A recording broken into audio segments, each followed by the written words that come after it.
दोस्तों, जैसे कि आप जानते हो कि यूके एक बहुत ही अच्छा टूरिस्ट डेस्टिनेशन है और यहाँ कई देशों से लोग घूमने के लिए यहाँ पे आते हैं। स्पेशली इंडिया से बहुत लोग यहाँ घूमने के लिए आते हैं और यहाँ घूमने आने के लिए सबसे पहले आपको टूरिस्ट वीजा चाहिए।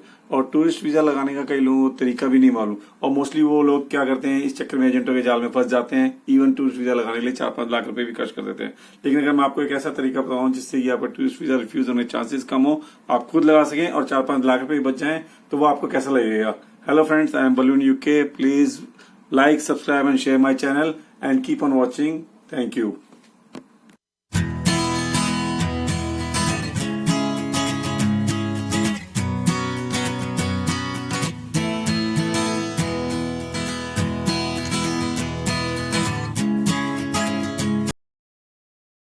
हेलो दोस्तों, जैसा कि मैंने आपको बताया कि विजिटर वीजा क्या होता है। विजिटर वीजा मोस्टली वो होता है कि कोई आदमी अगर किसी दूसरी कंट्री में घूमने के लिए जाना चाहता हो तो उसको वीजा चाहिए और वीजा लेने के लिए कुछ कंडीशंस होती है, कुछ डॉक्यूमेंट्स रिक्वायर्ड होते हैं। तो कई लोगों को डॉक्यूमेंट्स नहीं पता होते। बेसिकली तो इन सारे डॉक्यूमेंट्स की जानकारी आपको गूगल पे मिल जाती है और उस कंट्री की वेबसाइट पे भी मिल जाती है जिस कंट्री के लिए आपने वीजा अप्लाई करना हो। लेकिन फिर भी क्या होता है कि हम लोग मोस्टली घबरा जाते हैं कि पढ़ तो लेते हैं लेकिन समझ नहीं आता कि इसको करेंगे कैसे, कैसे फॉलो करेंगे, क्या डॉक्यूमेंट्स बनाएंगे, क्या चीज चाहिए, कौन सी चीज कहाँ मिलेगी। तो इन्हीं चीजों के मामले में आपको जो थोड़ी सी गलतफहमी है वो मैं आपको दूर करने के लिए मैंने ये वीडियो बनाया है। तो आप प्लीज इसको एंड तक जरूर देखिएगा क्योंकि इसमें बड़ी बड़ी बातें तो बेसिकली सबने लिखी हुई है कि आपको पासपोर्ट चाहिए, आपको booking.com पे जाके बुकिंग करनी है।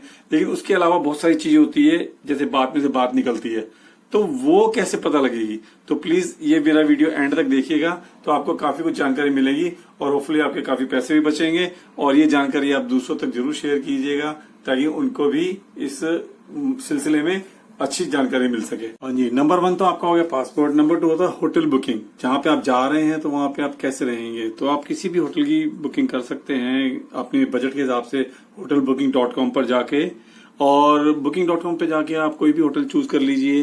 कई होटल बुकिंग ऐसी होती है जिसमें कि आपको पे करना पड़ता है उसी टाइम, और कई बुकिंग ऐसी होती है कि जो आपको फ्री कैंसिलेशन प्रोवाइड करती है।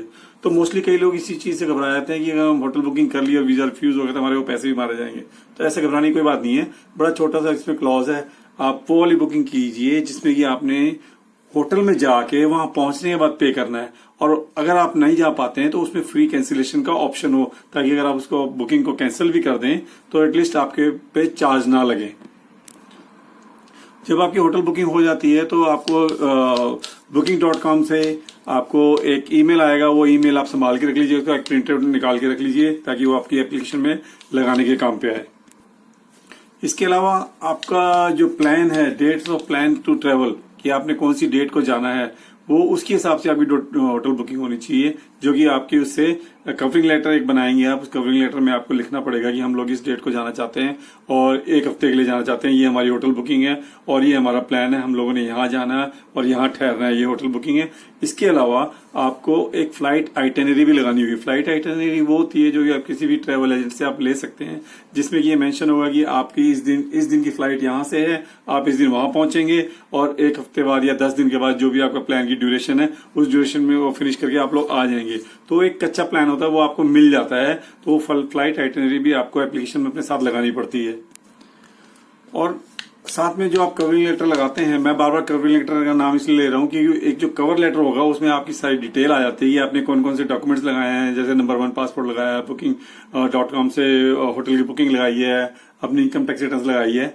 तो वो बार बार मैं बीच में आता रहेगा, तो प्लीज उस बात पर ध्यान दीजिएगा क्योंकि आप कवर लेटर में आपको ये लिखना पड़ता है कि आपका ट्रिप की कॉस्ट कितनी पड़ेगी। मान लीजिए आप 1 हफ्ते के लिए जा रहे हैं तो आपके पास कितना पैसा है, 5 लाख है, 6 लाख है, 4 लाख है, उस हिसाब से आपको अपने पास रखना पड़ेगा। और उस ट्रिप को कौन पे कर रहा है। सपोज करो कि आप हस्बैंड वाइफ जा रहे हैं तो आपको बताना पड़ेगा कि भाई मैं पे कर रहा हूँ या मैं और मेरी वाइफ दोनों मिलकर पे कर रहे हैं। ये सारी जानकारी आपको कवरिंग लेटर में एक छोटे से संक्षिप्त नोट में लिखनी पड़ती है।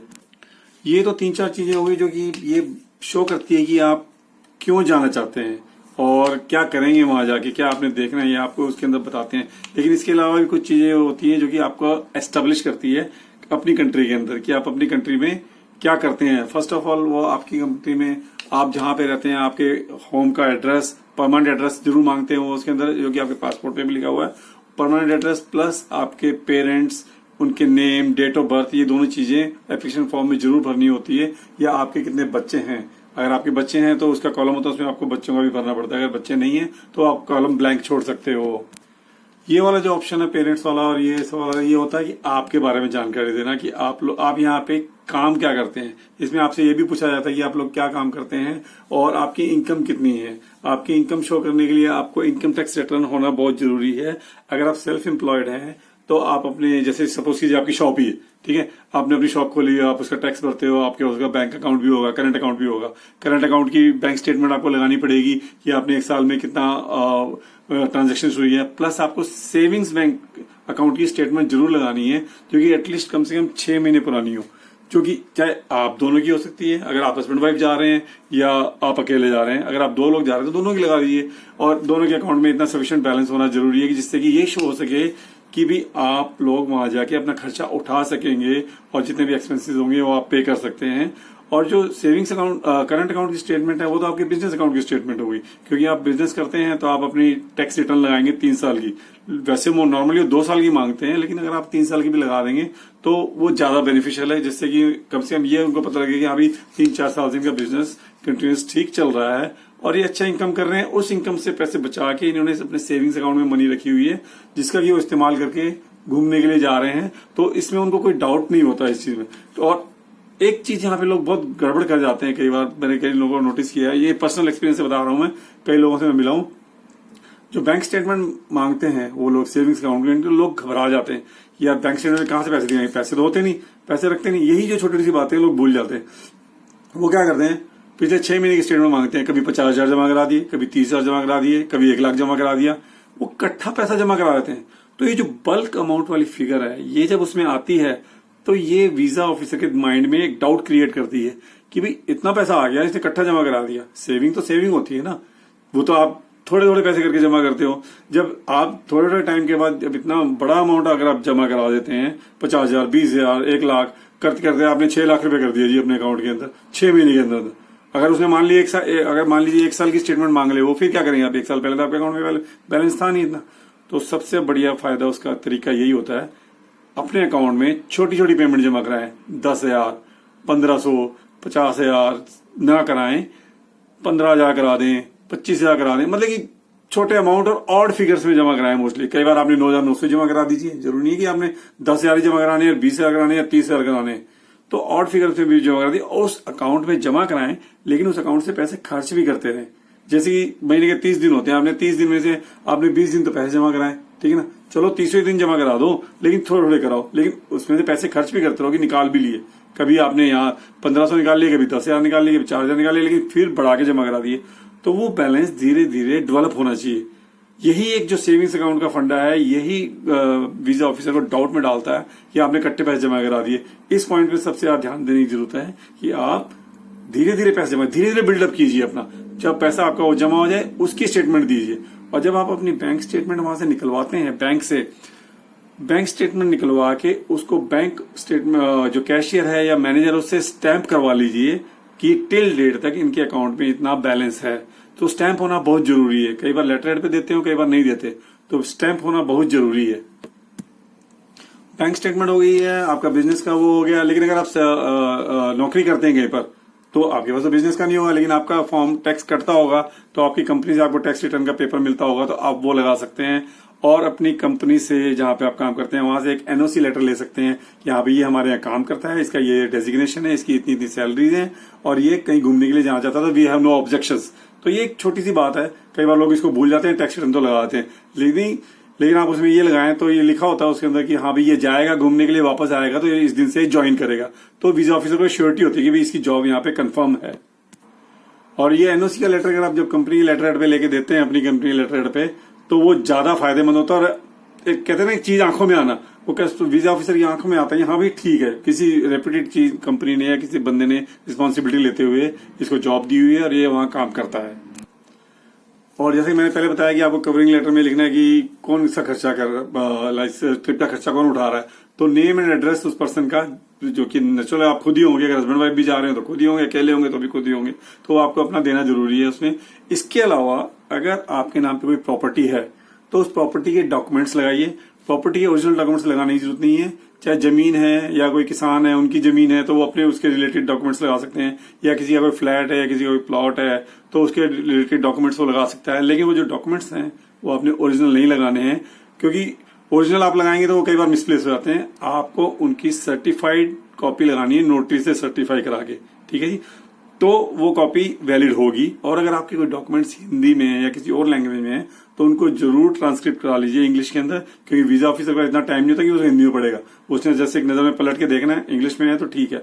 और प्रॉपर्टी के डॉक्यूमेंट्स में और इनकम टैक्स रिटर्न के डॉक्यूमेंट्स में कई लोग एक बहुत बड़ी गलती कर जाते हैं, जो कि छोटी है लेकिन वो बड़ी हो जाती है, जिसकी वजह से प्रॉब्लम क्रिएट हो जाती है कि वीजा भी रिफ्यूज हो सकता है। वो ये है कि लोग प्रॉपर्टी के डॉक्यूमेंट बना लिए, ठीक है, और इनकम टैक्स रिटर्न लगा ली, ये तो शो हो गया, और बैंक स्टेटमेंट लगा ली, ये भी शो हो गया। लेकिन इसको सारे को एक चीज में निचोड़ करने का एक तरीका ये है, अपनी प्रॉपर्टी की वैल्यूएशन कराइए, किसी गवर्नमेंट अप्रूव्ड वैल्यूअर से अपनी प्रॉपर्टी की वैल्यूएशन करा के, तो वो पूरी वैल्यूएशन एक सर्टिफाइड अपने लेटर में, कंपनी के लेटर पे लिख के देगा कि मैं गवर्नमेंट अप्रूव्ड वैल्यूअर हूं और ये इनकी प्रॉपर्टी है, इतने लाख की प्रॉपर्टी है, इतने मंजिल की बनी हुई है, और इसकी लाइक कंक्रीट की है, ये दरवाजे लगे हैं, वो दरवाजे लगे हैं, वो सारी एक वैल्यू बना के आपको दे देगा। 50 लाख की प्रॉपर्टी है सपोज करो, अब वो तो हो गई 50 लाख की प्रॉपर्टी। उसके बाद 50 लाख की वो प्रॉपर्टी आपकी income tax return plus bank statement लेके आप जाइए चार्टर्ड अकाउंटेंट के पास।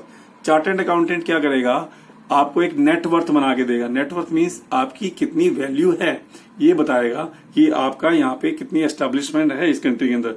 50 लाख की एक प्रॉपर्टी हो गई, 3 साल की बैंक रिटर्न हो गई, प्लस आपके बैंक में अगर बैंक स्टेटमेंट में 6 या 7 लाख रुपए हैं वो हो गए। इन तीनों का टोटल मिला के वो बनाएगा, एक लेटर लिख के देगा कि आपकी total value 50 lakh plus 6 lakh plus आपकी रिटर्न, ये मिला के आपकी 70 लाख की आपकी इस टाइम नेटवर्थ है, आपकी वर्थ है। तो ये वर्थ एक चार्टर्ड अकाउंटेंट अपने गवर्नमेंट सर्टिफाइड लेटर हेड पे देगा बना के। तो एक सर्टिफिकेट होता है जो कि वीजा ऑफिसर की आंखों के सामने आएगा, वो देखेगा यहाँ भी किसी ने इसको अप्रूव किया है, कोई झूठे डॉक्यूमेंट्स नहीं है, किसी ने इसके प्रॉपर्टी के डॉक्यूमेंट देखे हैं, किसी ने इसकी बैंक स्टेटमेंट देखी है, उसने इन सब चीजों को देखकर इसको सर्टिफाई किया है। ये एक बहुत बड़ा प्लस पॉइंट होता है। बेसिकली आपने प्रूव करना होता है कि आप अपने ट्रिप के बाद अपनी कंट्री में वापस चले जाएंगे। जब आपका ट्रिप खत्म होगा आप 10 दिन के बाद वापस चले जाएंगे। वीजा ऑफिसर्स को यही डाउट होता है कि भाई ये लोग वहीं जाके रह ना जाएं, तो वापस चले जाएंगे। उसका सॉलिड बैकग्राउंड होना जरूरी है। सॉलिड बैकग्राउंड में आपकी प्रॉपर्टी है, आपकी जॉब है, आपके बच्चे अगर हैं तो यहाँ हैं, आपके माँ बाप हैं, आपकी अच्छी इनकम है, आपकी वेल एस्टेब्लिशमेंट है। यही सारी चीजों बैकग्राउंड में देखते हुए वीजा ऑफिसर आपको वीजा ग्रांट करता है। अगर इनमें किसी भी चीज पे उसको डाउट होता है कि ये चीज नकली है, नकली डॉक्यूमेंट्स कभी ना लगाएं, फेक डॉक्यूमेंट्स ना लगाएं। एजेंट लोग यही करते हैं, मोस्टली फेक डॉक्यूमेंट लगा देते हैं और फिर उनका वीजा रिफ्यूज हो जाता है तो कहते हैं कि यार हमारा बंदा अंदर नहीं बैठा हुआ था, ये नहीं था, वो नहीं था। इस तरह के 10 बहाने बनाते हैं। तो फेक डॉक्यूमेंट ना लगाएं, ओरिजिनल डॉक्यूमेंट्स लगाएं, असली डॉक्यूमेंट लगाएं। इन्हीं के बेस पे आपको वीजा मिलता है। और छोटी छोटी सी बातें हैं, इन बातों पर ध्यान देने से आपकी गुडविल बनती है। वीजा ऑफिसर के सामने एक नहीं सैकड़ों फाइलें आती है और उसके बाद इतना टाइम नहीं होता कि वो सारी फाइलें पढ़े। वो मेन चीज होता है आपका कवरिंग लेटर। कवरिंग लेटर आपने ठीक से बनाया है, सिस्टमेटिक लगाया है, जैसे स्कूल में कॉपी में इंडेक्स बनाते थे, इस पेज पे ये है, उस पेज पे वो है, उस तरीके से आपने बनाया तो पहले लेटर में वो समझ जाता है कि इस बंदे ने क्या क्या चीज दी हुई है। तो वो सीरियल वाइज पेज पलटता जाता है, एक एक चीज उसके सामने आती है, यानी आपकी लाइफ उसके सामने खुलती जाती है। तो जैसे जैसे डॉक्यूमेंट्स तैयार होंगे, लोगों ने आपको वेरीफाइड किया हुआ होगा, तो वो आपके फेवर में गुडविल बनती जाती है। ये चीज क्योंकि वीजा ऑफिसर के पास इतना टाइम नहीं कि आपको बुलाए। अगर उसको अच्छा लगता है, वो ठीक देखता है, तो उसके बाद एक ही आंसर होता है नो, या तो रिजेक्ट कर देगा या यस कर देगा। लेकिन आपकी प्रेजेंटेशन अच्छी होगी, आपकी फाइल अच्छी होगी, तो वो उसी टाइम आपको अप्रूव कर देगा। फिर भी कई केसेस ऐसे होते हैं जिसमें वीजा ऑफिसर रिफ्यूज कर देता है या इंटरव्यू के लिए पार्टी को कॉल कर लेता है। तो इंटरव्यू पे जाना भी कोई गलत बात नहीं है, क्योंकि वीजा ऑफिसर को कुछ डाउट क्रिएट हो चुके होते हैं उसके मन में, तो उनको क्लियर करने के लिए वो बुलाता है। तो इंटरव्यू पे जाके आपको क्या करना है, ये मैं आपको नेक्स्ट अलग से एक वीडियो में बताऊंगा कि इंटरव्यू में क्या क्या बेसिकली पूछा जाता है और उसके लिए आप कैसे तैयारी करके जा सकते हैं।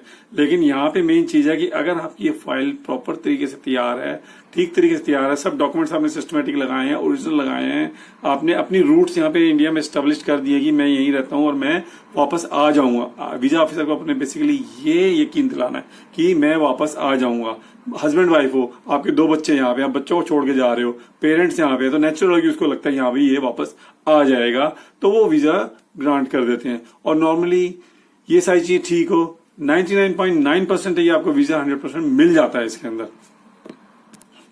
अगर आपकी प्रेजेंटेशन सही है डॉक्यूमेंट्स की, वीजा रिफ्यूज होने के चांसेस नील है। आपको 100% वीजा मिलने के पूरे चांसेस होते हैं। ये आपने अपने आप को कैसे प्रेजेंट किया है, और ये मैं आपको एक अलग से वीडियो बना के बताऊंगा जिसमें कि आपने अपने आप को कैसे प्रेजेंट करना है और आपने क्या बात करनी है अगर आपकी इंटरव्यू कॉल आ जाती है तो। दोस्तों आई होप सो ये वीडियो आपको जरूर अच्छी लगी होगी। वीडियो थोड़ी लंबी हो गई है, लेकिन प्लीज प्लीज प्लीज इसको जरूर शेयर कीजिएगा, क्योंकि मैं जानता हूं कई लोग ऐसे हैं जो कि एजेंटों को 5-5 लाख 10-10 लाख रुपए दे के भी यूके या किसी और भी कंट्री में जाना चाहते हैं, लेकिन एजेंट लोग उनको बेवकूफ बनाते हैं, तो उनको प्रॉपर जानकारी नहीं होती। ये जानकारी आप जरूर शेयर कीजिएगा और इस वीडियो को जरूर सब्सक्राइब कीजिएगा। Thank you very much. मिलते हैं नेक्स्ट वीडियो में, जो कि मैं आपको वीजा इंटरव्यू के बारे में आपको बताऊंगा। Thank you, bye bye.